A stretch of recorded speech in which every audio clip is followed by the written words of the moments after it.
Why? Does some people's phone never ring unexpectedly? Why? Does typing rarely appear on their screen? Why?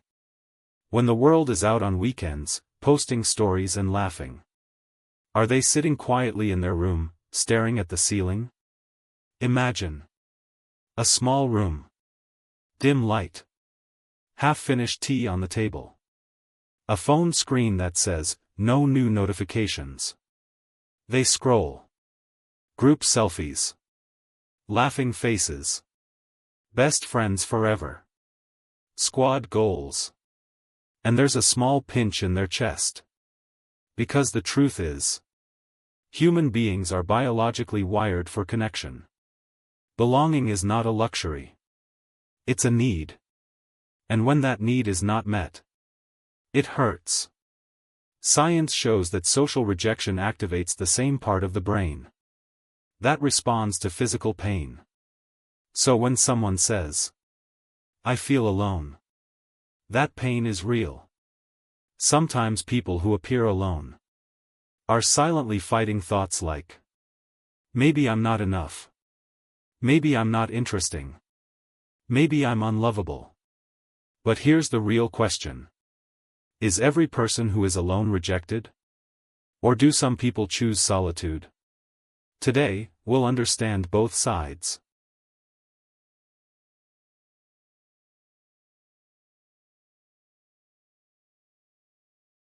The reasons behind isolation. Not every lonely-looking person has the same story. Some struggle with high social anxiety. When they enter a room, their heart starts racing. They feel like everyone is judging them. Some are extremely shy. They simply don't know how to start conversations.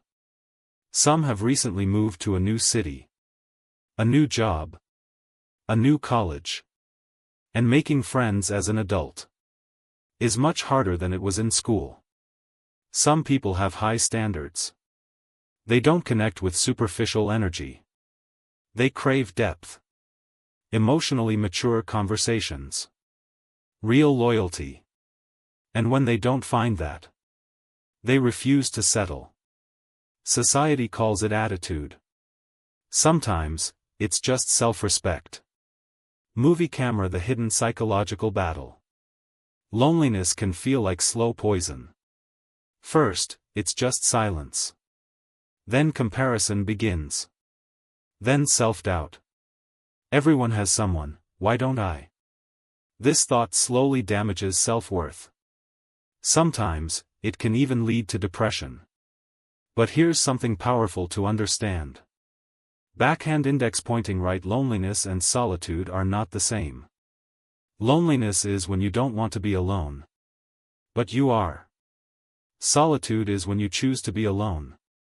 To protect your peace and energy. Loneliness feels empty. Solitude feels clear. Loneliness feels desperate. Solitude feels powerful. Not every person without friends is suffering. Some are simply selective. Movie camera: the turning point. Every quiet person was once open. At some point, they trusted someone. They stayed up at 2 a.m. listening to someone's problems. They shared their insecurities. And then one day, their vulnerability became a joke. Or they were replaced. Or their loyalty wasn't returned. Something shifts in that moment. They stop being loud. They stop calling everyone best friend.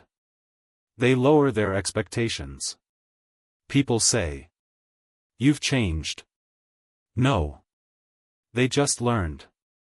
They begin to observe more. They detect fake smiles instantly. They get exhausted by small talk. What did you do yesterday? Where did you go? Who were you with? Surface-level conversations drain them. They crave depth. A space without masks. Without ego. Without competition. And because that's rare, they slowly shrink their world. Until it's just them. Movie camera: the silent strength of solitude. Those who learn to be alone develop a different kind of strength. Resilience. Self-awareness. Emotional control. They know how to entertain themselves. They don't run from their thoughts. Silence doesn't scare them. They grow in it. Many artists, writers, and thinkers created their greatest work in solitude. Being alone isn't always weakness. Sometimes, it's a creative laboratory where a person discovers who they truly are. Yes, sometimes it hurts. Sometimes they wish someone would call just to say, "I'm here." But the difference is, they would rather wait for something real than surround themselves with something fake. They choose quality over quantity. Movie camera if you want to change it. If your loneliness is unwanted, join interest-based groups. Turn your hobbies into social opportunities. Practice conversation skills. Take initiative, invite someone for coffee. Connection is a muscle. It grows with effort. And remember, not having friends does not mean you are flawed. Sometimes it's a healing phase. Sometimes it's a growth phase.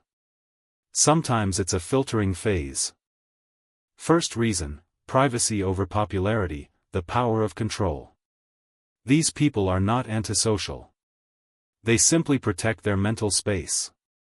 According to psychologists, people who rarely or never post have a high privacy orientation. They decide what the world gets to see about them, and what it doesn't. They don't depend on external validation. They don't measure their worth through likes, comments, or views. They live through self-validation. Their inner security is so strong that they don't feel the need to announce it. I don't need to tell anyone